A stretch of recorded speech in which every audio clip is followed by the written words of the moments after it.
Pessoal, retomando os dois vídeos anteriores que eu fiz sobre curiosidades da língua japonesa, faltou dizer que, tomando por base as tabelas de hiragana e katakana, a gente pôde perceber que tem bem menos fonemas em língua japonesa do que em língua portuguesa.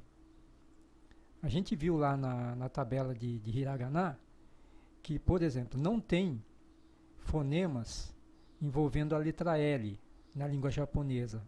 Lá, lé, li, lolo. Teria que se adaptar substituindo a letra L pela letra R. Também a gente viu que não tem fonemas referentes à letra V. Também tem que fazer uma adaptação. Além disso, também não tem fonemas onde participa a partícula R.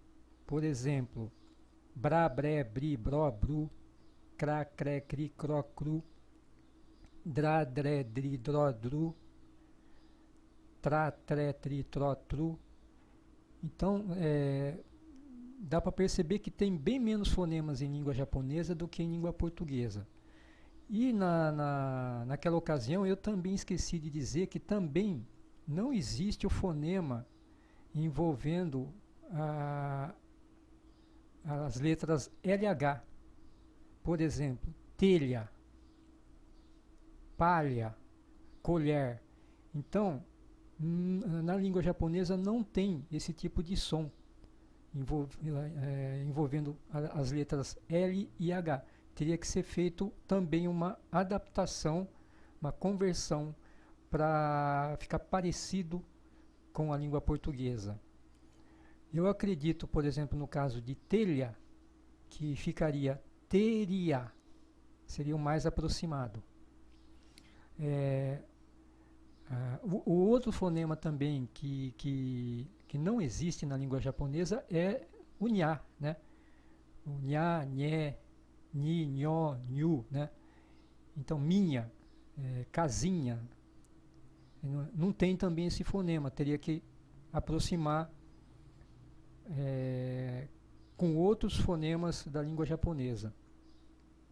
Então, por aí a gente vê que tem muito mais fonemas em língua portuguesa do que em língua japonesa, de onde a gente conclui que é muito mais fácil um japonês aprender a falar, aliás, o contrário, é muito mais fácil um brasileiro aprender a falar japonês do que um japonês aprender a falar português, só pela quantidade de fonemas que a gente tem em cada língua.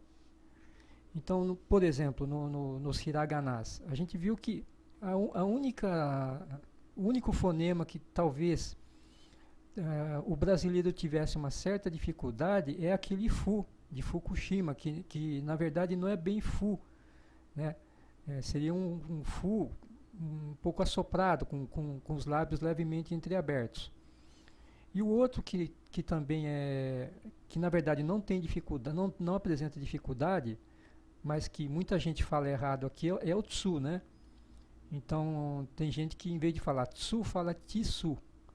Por exemplo, tsunami. Tsunami, tem muita gente que fala tsunami, está errado. O correto é tsunami. Mas fora isso, quase todas as sílabas, todos os fonemas da língua japonesa, dá para o brasileiro falar sem grandes dificuldades. O que não acontece no caso contrário. Para o japonês falar, principalmente aquele que está se iniciando na língua portuguesa, ele vai ter muita dificuldade para falar os fonemas que não existem na língua japonesa, né? Então é isso. Uma outra coisa que eu esqueci de falar naquela ocasião é que, assim como no Brasil, no Japão também tem os regionalismos. Então, na língua japonesa, por exemplo, normalmente no Japão se usa o modo de falar de Tóquio, que é chamado de toque o bem.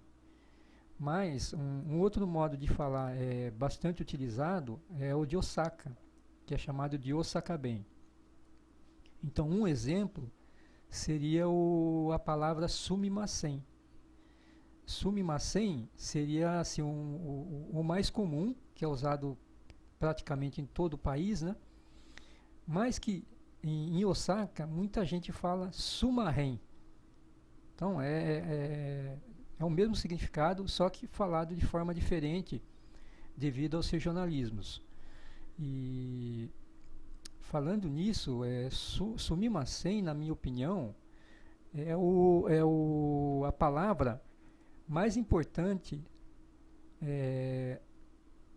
a se aprender na língua japonesa quando alguém está se iniciando no aprendizado, né? Porque sumimasen ele tem vários significados dentro de vários contextos.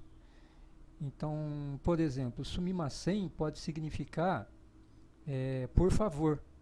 Então, vamos supor que você está numa loja, aí o atendente está lá no fundo da loja e você quer chamar. Então, você dá um berro lá, sumimasen. Então, aí a pessoa vem te atender.